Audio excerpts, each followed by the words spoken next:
인류학에서는 미개인과 문명인 구분을 좀 하는데 언어 구사의 능력으로 구분을 한다고 합니다. 구사할 수 있는 어휘가 500개 단어 미만이면 미만인 미개인이라 그렇게 구분을 하고요. 3,000단어 이상을 구사하게 되면 시민이라는 그런 표현을 쓰고 있습니다. 그리고 3만 단어 이상을 구사할 수 있는 사람이면 소위 지성인이라 그렇게 일컬어진다고 합니다. 단어의 개념이 명확하고 또 언어 구사 능력의 폭이 넓을 때 그만큼 폭넓은 생각과 깊은 의미를 내포하게 되는 것입니다. 이 같은 의미에서 사실 우리가 하고 있는 이 말이라고 하는 것 매우 중요합니다.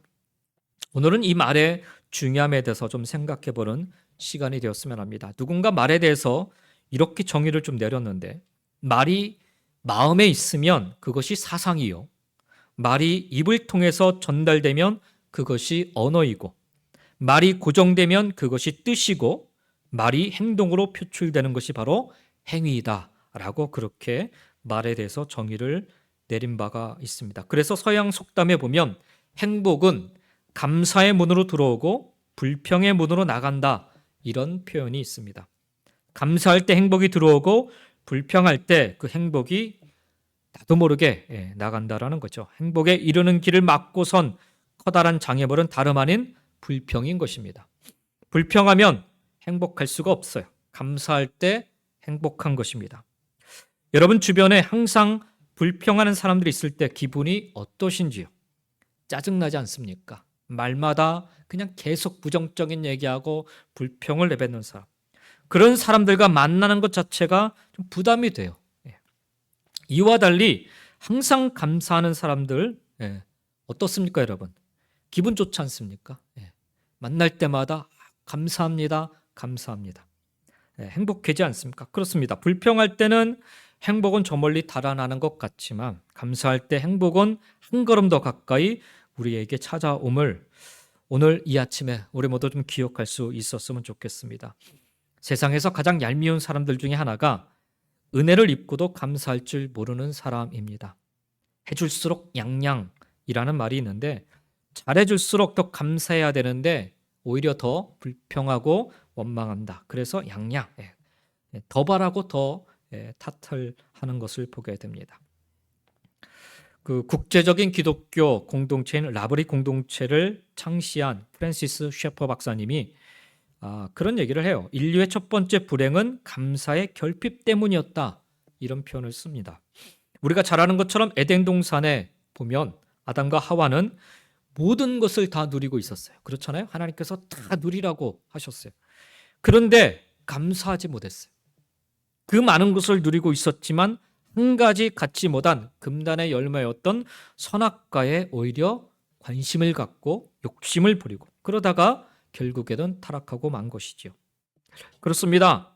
돌아보면 감사할 조건이 엄청나게도 많음에도 불구하고 원망과 불평만 하는 것은 바로 죄인 것입니다. 누가복음 17장에 보면 예수님께서 나병 환자 10명을 고쳐주신 사건이 기록이 되어 있습니다. 그때 예수님께서 뭐라 말씀하시냐면, 고쳐주신 다음에 가서 제사장들에게 너희 몸을 보여라, 이렇게 말씀하십니다. 그 말씀을 듣고 예루살렘으로 올라가는 도중에 이들이 다, 그 나병 환자들이 나병이 다 나았어요. 그런데 나병이 나온 후가 문제였습니다. 그 10명 중에 9명은 다 어디론가 뿔뿔이 흩어져 버립니다. 자기들의 병을 낫게 해주신 주님께 돌아와 감사하지 않았던 것입니다. 그런데 오직 한 사람, 오히려 예수님과 인종적으로 원수관계에 있었던, 유대인과 인종적으로 원수관계에 있었던 사마리아인 하나만 돌아와서 예수님께 감사를 표합니다. 여간에서 서운함을 잘 나타내지 않으시던 예수님이 이날은 좀 몹시도 서운하셨던 것 같습니다. 그래서 누가복음 17장 17절 말씀에 보면 10사람이 깨끗해지지 않았느냐, 그런데 9사람은 어디 있느냐라고 불어 예수님께서 말씀하십니다. 마치 오늘 우리에게 주시는 말씀처럼 느껴집니다. 주님으로부터 과부다한 은혜를 입고서도 오늘 또 감사를 잊고 사는 우리가 아닐런지요. 감사할 조건과 이유가 돌아보면 넘쳐남에도 불구하고 오히려 원망과 불평을 앞세울 때가 얼마나 많은지 모르겠습니다. 오늘 본문에 나오는 이스라엘 백성들이 꼭 그랬습니다. 애굽을 출애굽할 때부터 하나님께서 이스라엘 백성들에게 아주 놀라운 은혜와 축복을 주셨습니다. 홍해를 육지같이 건너게 하셨지요. 물이 없는 사막에서 마실 물을 허락해 주셨습니다. 먹을 것을 찾기 어려운 그 광야에서 만나와 메추라기를 원 없이 먹게 해주셨어요. 광야가 거칠고 메마른 고통의 땅이었지만 하나님만 믿고 의지하면 척척 다 해결하게 허락해 주셨습니다. 그런데도 이스라엘 백성들은 조금만 어려움이 찾아와도 금세 모세를 원망하고 하나님께 불평하기 시작했습니다. 오늘 말씀도 마찬가지입니다. 12 정탐꾼들을 가나안 땅에 보내서 살펴보라고 하였더니 10명이 부정적인 보고를 해오게 됩니다. 거기 가나안 땅은 험하게 짝이 없는 요새로서 난공불락이라는 것입니다. 게다가 거기 사는 그 가나안 거주민들은 키가 얼마나 큰지 이스라엘 백성들은 그들에 비하면 메뚜기처럼 왜소하다라는 것입니다. 한마디로 말해서 거기 들어갔다가는 이스라엘 백성들이 전멸당할 것이다 라는 이런 부정적인 보고였습니다. 오직 두 사람 여호수아와 갈렙만이 긍정적이고 소망이 가득 찬 보고를 하게 됩니다. 하나님께서 주신 약속의 땅이기 때문에 이들은 얼마든지 정복할 수 있다라고 오히려 항변을 합니다. 그러나 문제는 10대 2잖아요. 10대 2. 할 수 없다는 쪽이 압도적으로 많았습니다. 부정적인 보고를 들은 이스라엘 백성들이 원망과 불평을 본물처럼 그래서 일제히 쏟아놓기 시작했습니다. 민수기 14장 1절부터 4절의 말씀에 보면 이스라엘 온 백성들이 밤새도록 통곡하며 모세와 아론을 원망했다라고 적고 있습니다.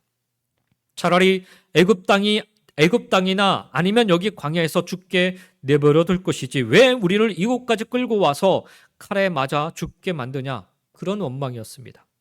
자기들의 자녀들은 다 가나안 사람들의 포로로 사로잡힐 것이라 그렇게 원망하였습니다. 그리하여 자기들끼리 우두머리를 다시 세워 차라리 애굽으로 돌아가자라는 말까지 내뱉게 됩니다. 참으로 기가 막힌 상황이 벌어진 것입니다. 오늘 본문의 말씀은 이와 같이 과부한 은혜와 축복을 받고서도 조금만 어려움이 생겨도 불평하는 이스라엘 백성들에게 내리신 하나님의 징벌과도 같습니다. 27절 말씀을 다시 한번 보시면 나를 원망하는 이 악한 회중에게 내가 어느 때까지 참으랴. 이스라엘 자손이 나를 향하여 원망하는 바 그 원망하는 말을 내가 들었노라 말씀합니다. 여기 보십시오. 이 한 절에 원망이란 말이 3번씩이나 나옵니다. 하나님은 더 이상 원망하고 불평하는 이스라엘 백성들을 참을 수 없다라고 말씀하십니다. 그래서 원망과 불평에 대한 징벌을 주시는데 그것이 너무나도 무섭습니다. 29절부터 35절의 말씀에 나오는 내용을 보면 첫째로 그 징벌이 20살이 넘은 사람으로 인구조사를 받은 모든 사람들, 곧 하나님을 원망한 사람들은 이 광야에서 시체가 되어 뒹굴게 될 것이다 라고 29절에 말씀합니다. 그리고 30절에 가서 보면 둘째로 오직 갈렙과 여호수아만 가나안 땅에 들어가게 될 것이다 말씀합니다. 나머지는 다 이 광야에서 죽게 될 것이다 라는 거예요. 세 번째로 31절 말씀에 보면 가나안 땅에 포로 신세가 될 것이라 한탄했던 자녀들만 오직 가나안 땅에 들어간다라는 거예요. 그리고 32절부터 33절에 네 번째로 20살 이상 된 사람들은 광야에서 시체가 되어 뒹굴 것이며 그 자식들은 40년 동안 광야에서 유리에 방황하며 부모가 저지른 죄악을 대신 짊어져야 한다라는 것입니다.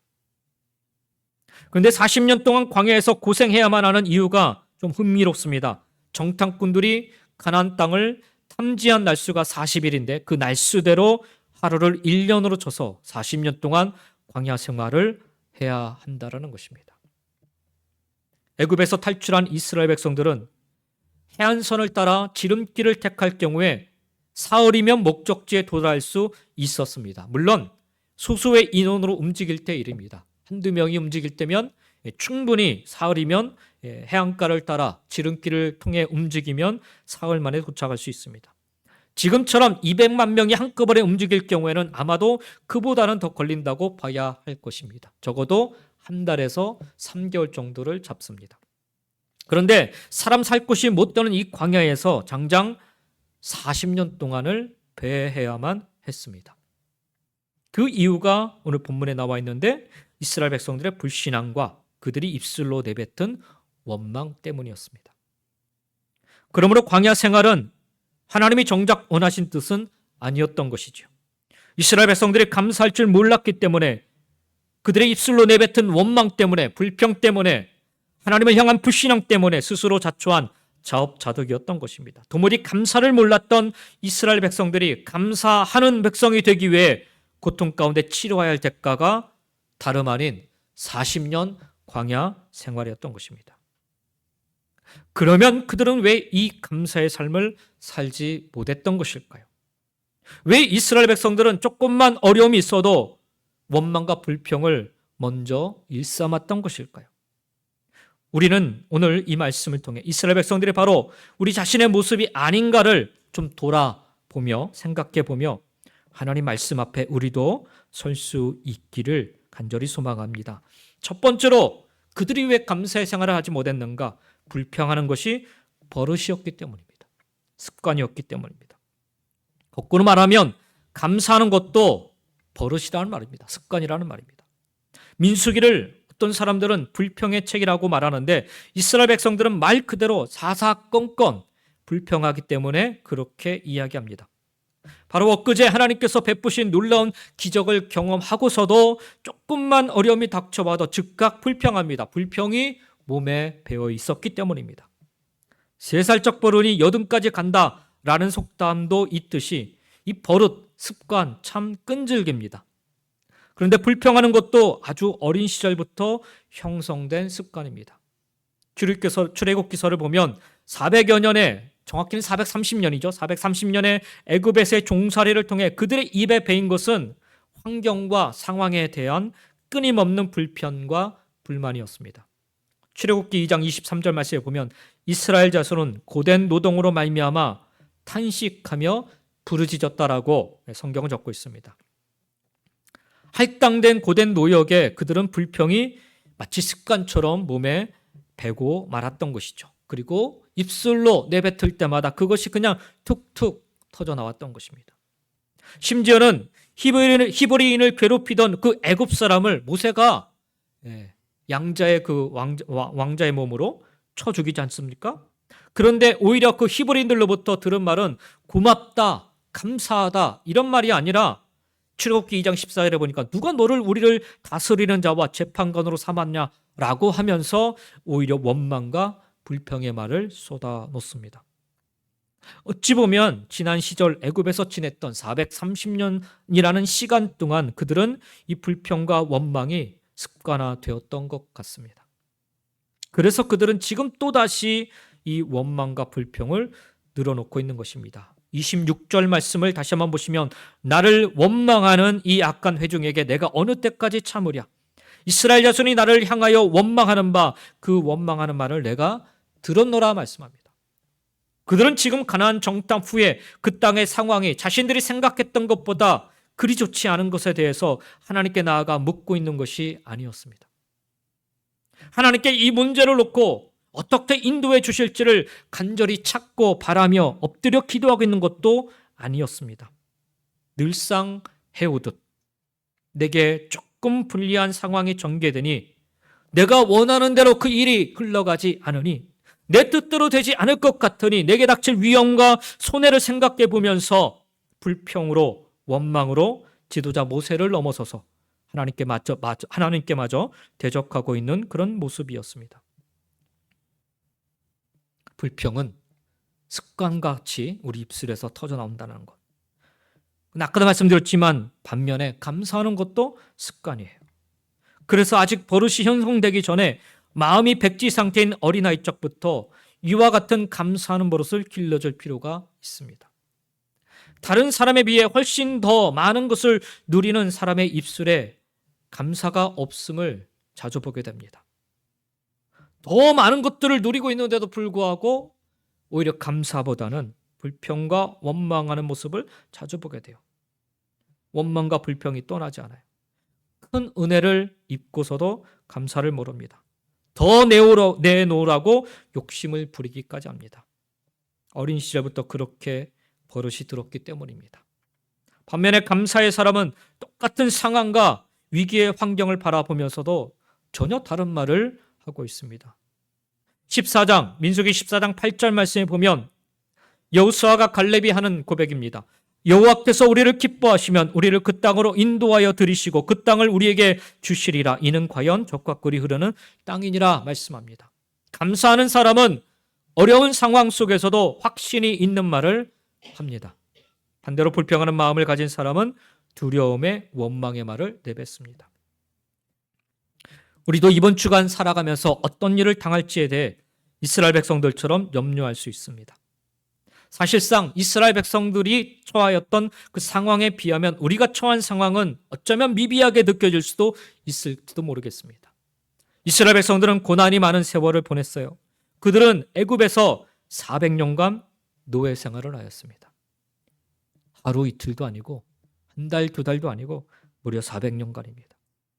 그러다가 모세의 인도로 애굽의 속박에서 비로소 벗어났습니다. 그들은 머나먼 광야 생활의 여정을 보낸 끝에 이제 약속의 땅을 목전에 둔 그런 시점에 이르는 것입니다. 그러나 예기치 않은 어려움을 만나게 되었죠. 가나안 땅을 정탐하고 갔다 왔던 12명의 정탐꾼들이 돌아왔는데 앞으로 할 일에 대해서 의견이 엇갈렸어요. 백성들은 어떻게 해야 할지 몰랐습니다. 만일 우리도 예기치 않은 어려움에 처한다면 어떻게 해야 할까요? 믿음을 가질 수 있을까요? 두려움에 떨까요? 불평을 할까요?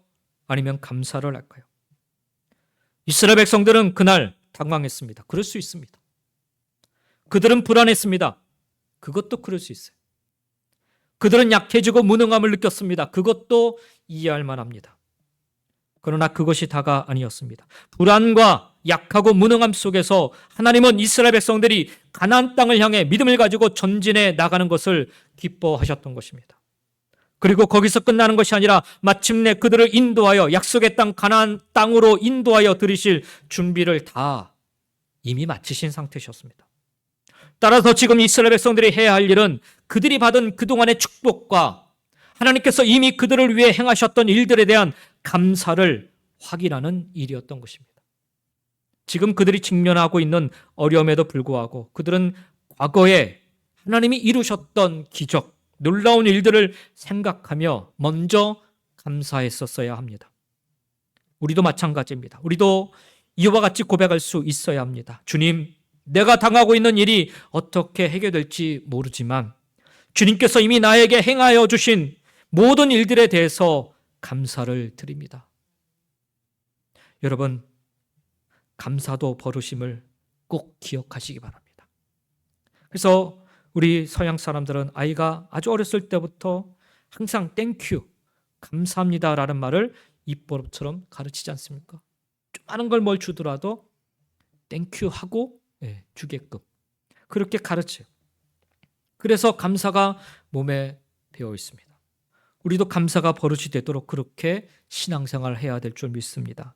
날마다 감사가 입술에서 그치지 않아야 함에도 불구하고 항상 불평하고 항상 원망하는 우리의 삶에 그 잘못된 버릇이 있다면 여러분 지금이라도 돌이켜 감사하는 그런 버릇을 자꾸 길러 나갈 수 있기를, 그 힘을 키워나갈 수 있기를 간절히 소망합니다. 감사를 선택한 그 두 사람만이 결국 하나님의 인도하심으로 약속의 땅을 밟았음을 기억하시며 저와 여러분 모두 감사를 먼저 선택하고 감사의 버릇을 먼저 키워나가는 그런 복된 삶을 살아가시기를 예수님의 이름으로 간절히 축원드립니다. 둘째로 그들이 불평했던 이유는 믿음이 없어서 불평을 했어요. 내 인생의 모든 일을 하나님께서 주관하신다라는 이 선미론적인 신앙이 없었기 때문에 항상 원망하고 불평하게 됩니다. 조금만 좋은 일이 생기면 그냥 해하고 웃다가 조금만 어려움이 생기면 금방 시무룩하니 낙심하고 불평합니다. 내 삶의 배후에 하나님의 손길이 있다라는 사실을 여전히 믿지 못하고 있기 때문입니다. 요셉을 생각해 보십시오. 17살 어린 나이에 형들의 미움을 받아서 애굽의 노예로 팔려가게 됩니다. 그리고 성추행이라는 누명을 뒤집어 씌우고 억울하게 감옥에 갇히게 됩니다. 산전수전 다 겪습니다. 그런데 요셉이 한 번도 불평했다는 말이 성경에 나오지 않아요. 누구를 원망했다는 말도 없습니다. 그리고는 다 하나님의 뜻이 있었다라고 믿고 있습니다. 요셉이 나중에 자기 형들을 만나서 자기를 팔았던 그 형들에게 잔치를 베풀면서 한 말이 있습니다. 창세기 45장 5절에 보면 당신들이 나를 이곳에 팔았다고 해서 근심하지 마소서, 한탄하지 마소서. 하나님이 생명을 구원하시려고 나를 당신들보다 먼저 보내셨나이다 라고 고백을 합니다. 그리고 45장 7절에 보니까 하나님이 이 큰 구원으로 당신들의 생명을 보존하고 당신들의 후손을 세상에 두시려고 나를 당신들보다 먼저 보내셨습니다 라고 고백을 합니다. 억울하게 노예로 팔려갔는데, 억울하게 감옥에 갇혔는데, 생각해보면 억울한 투생이에요. 원망할 것 투성이고 불평할 것 투성이에요. 내 인생 왜 이렇게 하나도 안 풀리나. 그런데 요셉은 자기 삶의 배후에는 항상 하나님의 손길이 있었다라는 이 믿음으로 살았어요. 그래서 그는 불평보다는 하나님의 섭리와 그 뜻을 믿고 살았습니다. 그래서 그의 삶에는 감사가 흘러 넘칠 수 있었던 거죠. 주변의 많은 사람들은 요셉을 보면서 야, 형통한 사람이다라는 그런 고백을 함께 남깁니다. 무엇 때문에 그가 형통한 사람이라는 얘기를 들을 수 있었을까요? 어떤 일을 만나도 그는 불평하고 원망하지 않고 그저 감사하는 모습을 드러냈기 때문이죠. 오늘 여러분들이, 저와 여러분이 하나님에 대한 믿음이 없으면 우리 인생 불평거리, 원망거리로 가득 차게 될 것입니다. 오늘 내가 살아가는 내 삶 속에서 감사보다 불평하고 원망거리가 먼저 넘쳐나게 된다면 돌아보시기 바랍니다. 내 안에 하나님에 대한 믿음이 약해지고 있는 순간입니다. 낮아지고 있는 순간입니다. 사라지고 있는 순간입니다. 그래서 사도 바울이 항상 기뻐하고 범사에 감사하라 가르쳤는데 이것은 믿음이 없으면 불가능한 일입니다. 사랑하는 성도 여러분, 감사하시기 원하십니까?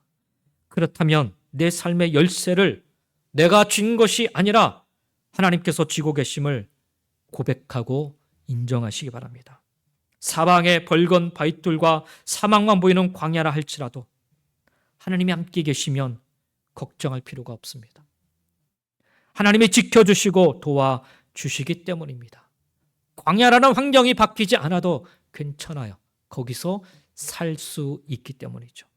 이스라엘 백성들이 수시로 불평하고 원망했던 이유, 그 근본 원인을 찾아 들어가 보면 불신앙 때문이었습니다. 믿음 없음 때문이었습니다. 민수기 14장 11절 말씀에 보면 하나님께서 이스라엘 백성들의 불평에 대해서 이렇게 평가하십니다. 여호와께서 모세에게 이르시되 이 백성이 어느 때까지 나를 멸시하겠느냐? 내가 그들 중에 많은 이적을 행하였으나 어느 때까지 나를 믿지 않겠느냐라고 말씀하십니다. 하나님께서 여기까지 이끄시고 인도하시며 이루신 놀라운 기적은 다 잊어버리고 그 하나님에 대한 믿음마저 다 사라져버린 그들에게 남은 것은 이제 원망과 불평뿐이었다라는 거예요. 출애굽의 과정 속에서도, 홍해를 건너는 과정 속에서도, 마라의 쓴물이 단물로 바뀌는 축복을 경험하면서도, 만나와 메추라기, 구름 기둥과 불 기둥의 기적을 체험하면서도 내 삶에 하나님의 손길이 함께 하신다는 사실을 믿지 못하고만 이스라엘 백성들에게 이제 남은 것은 그래서 원망과 불평뿐이었던 것입니다. 반면에 끝까지 하나님에 대한 믿음을 가지고 서 있었던 여호수아와 갈렙의 모습을 바라보시기 바랍니다. 민수기 14장 9절에 보니까 다만 여호와를 거역하지 말라, 또 그 땅 백성을 두려워하지 말라. 그들은 우리의 먹이라. 그들의 보호자는 그들에서 떠났고 여호와는 우리와 함께 하시느니라. 그들을 두려워하지 말라라고 당당하게 외칩니다. 믿음이 있으면 10명의 정탐꾼들이 본 똑같은 환경과 상황이어도 가나안 땅 거민들에게 없는 것과 우리에게 있는 것을 분명히 깨닫게 되는 것입니다. 여호수아와 갈렙이 뭐라 얘기해요?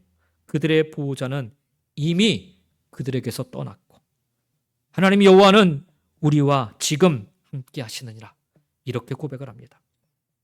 그래서 거기 가나안 사람들이 아무리 크고 장대해도 그들은 우리의 밥이고 그들을 결코 두려워할 이유가 없다라는 거예요. 이 여호수아와 갈렙에 대한 믿음에 대해서 하나님이 평가를 하시는데 24절 맞습니다. 민수기 14장 24절에 보니까 그러나 내 종 갈렙은 그 마음이 그들과 달라서 나를 온전히 따랐은즉 그가 갔던 땅으로 내가 그를 인도하여 드리리니 그의 자손이 그 땅을 차지하리라 말씀합니다. 그리고 우리가 읽은 오늘 본문의 말씀 30절의 말씀에 보니까 여분네의 아들 갈렙과 눈의 아들 여호수아 외에는 내가 맹세하여 너에게 살게 하리라 땅에 결단코 들어가지 못하리라 말씀하십니다. 사랑하는 성도 여러분, 우리도 하나님을 향한 여호수아와 갈렙과 같은 그런 믿음을 가질 수 있기를 간절히 소망합니다. 잘 돼도 또 못 돼도 항상 그 배후에는 하나님이 계심을 믿으시기 바랍니다. 잘 될 때만 나의 하나님이 아니세요. 잘 안 될 때도 여전히 하나님은 나의 하나님이십니다. 나의 성공과 실패, 나의 행복과 불행에 하나님이 하나님 되시기도 하고 안 되시기도 한다면 그분이 과연 전능하신 하나님이라 온 땅, 온 우주 만물을 창조하신 하나님이라 우리가 말할 수 있겠는지요? 고백할 수 있겠는지요? 믿을 수 있겠는지요? 내 스스로 하나님을 내 삶의 기준에 맞춘 아주 보잘것없는 하나님으로 우리는 만들지 말아야 하는 것입니다. 사랑하는 성도 여러분, 하나님의 하나님 되심을 오늘 인정하시고 하나님의 주권과 하나님의 섭리에 대한 믿음을 오늘 가지시기 바랍니다. 그리할 때 원망과 불평이 아니라 범사에 감사하는 믿음의 성도님들 다 될 수 있을 줄 믿습니다. 그리할 때 우리도 여호수아와 갈렙처럼 약속의 그 유업으로 축복을 기업으로 또 기적을 능력으로 받게 될 줄 믿습니다. 세 번째로 불평을 하게 되는 이유는 미래를 볼 줄 모르기 때문에 그렇습니다. 즉 비전이 없는 사람은 감사할 줄 모릅니다. 지금 가나안 땅은 들어가기 어려운 것이 사실이에요. 험악한 요새가 떡하니 버티고 있고 그곳에 사는 사람들 역시 사나운 것이 맞습니다. 가나안 거민들에 비해서 이스라엘 백성들은 보기에도 메뚜기 같다라는 말, 어떻게 보면 외형적으로 드러난 정보만으로 보면 아마 사실일 것입니다. 현재 상황으로 보면 참 어렵습니다. 답답합니다. 그러나 미래가 중요합니다. 여호수아와 갈렙은 그 미래를 소중하게 여겼던 것입니다. 그래서 민수기 14장 7절 8절에 이 두 사람이 외치는 거예요. 가나안 땅은 매우 좋은 땅입니다. 주님께서 우리를 사랑하신다면 그 땅으로 우리를 인도하실 것입니다. 적과 꿀이 흐르는 그 땅을 반드시 우리에게 주실 것입니다. 라고 고백하고 있는 것입니다. 이 두 사람의 고백과 외침 속에는 바로 그 가나안 땅에 들어가서 살 것에 대한 미래에 대한 확신으로 가득 차 있음을 보게 됩니다. 그렇습니다. 하나님께서 가장 좋은 길로 인도하시리라는 이 미래에 대한 꿈과 확신만 있으면 오늘 어떠한 고난과 시련이 닥쳐와도 하나님께 감사할 수 있습니다. 왜냐하면 하나님은 고난의 그 죄를 통하여 영광의 화관을 이루시는 분이시기 때문입니다. 슬픔이 변하여 기쁨이 되게 하시는 분이시기 때문입니다. 이사야서 61장 3절의 말씀을 기억하시기 바랍니다. 멸망당한 이스라엘 백성들에게 주시는 회복의 말씀인데요. 무릇 시온에서 슬퍼하는 자에게 화관을 주어 그 죄를 대신하며 기쁨의 기름으로 그 슬픔을 대신하며 찬송의 옷으로 그 근심을 대신하시고 그들이 의의 나무 곧 여호와께서 심으신 그 영광을 나타낼지라 일컬음을 받게 하심이라. 이는 살아계신 하나님의 약속의 말씀입니다.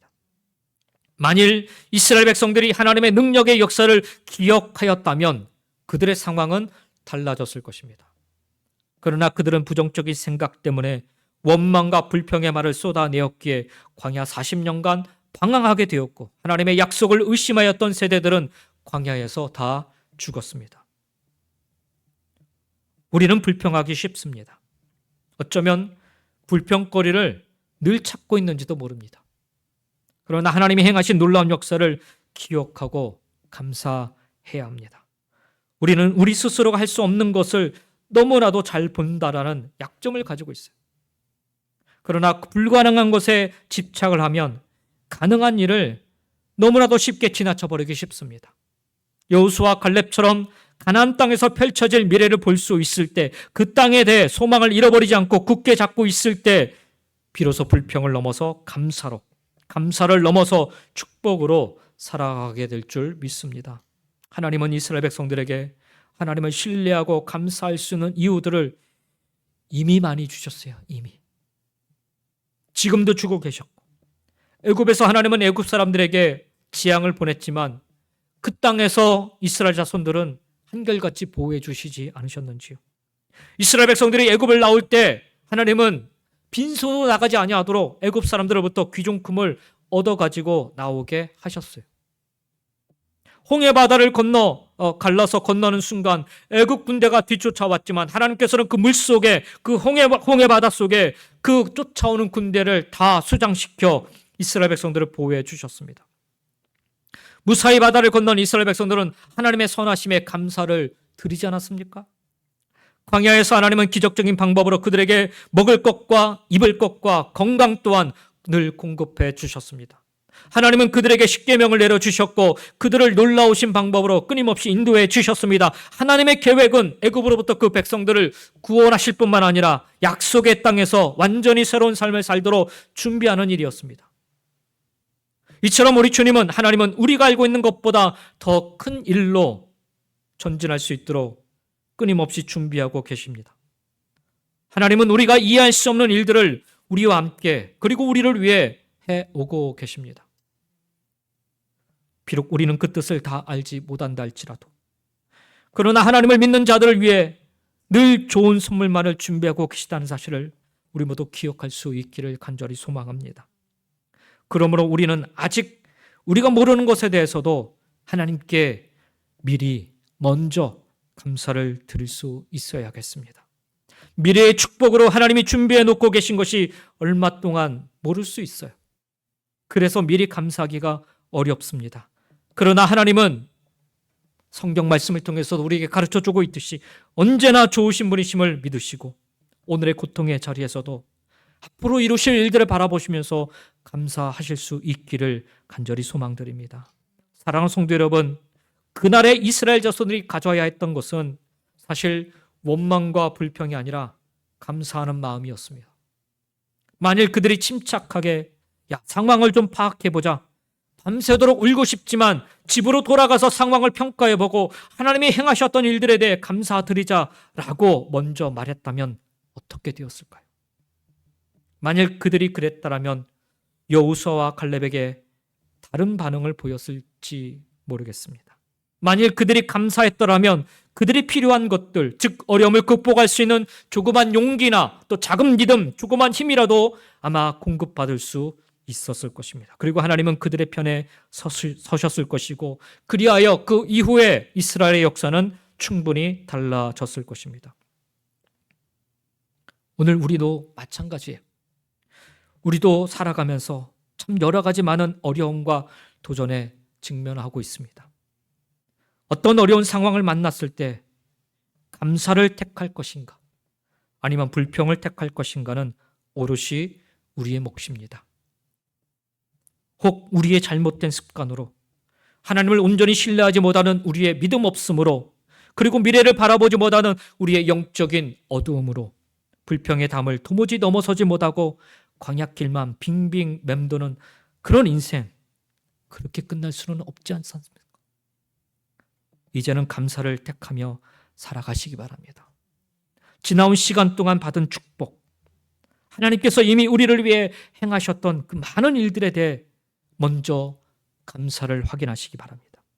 지금도 내 삶 속에 역사하시는 하나님의 손길을 바라보시며 그리고 감사를 드릴 수 있기를 바랍니다. 그리고 항상 더 좋은 것으로 우리의 앞길을 예비하시고 채워주시는 하나님을 기대하시며 소망을 가지고 감사드릴 수 있기를 원합니다.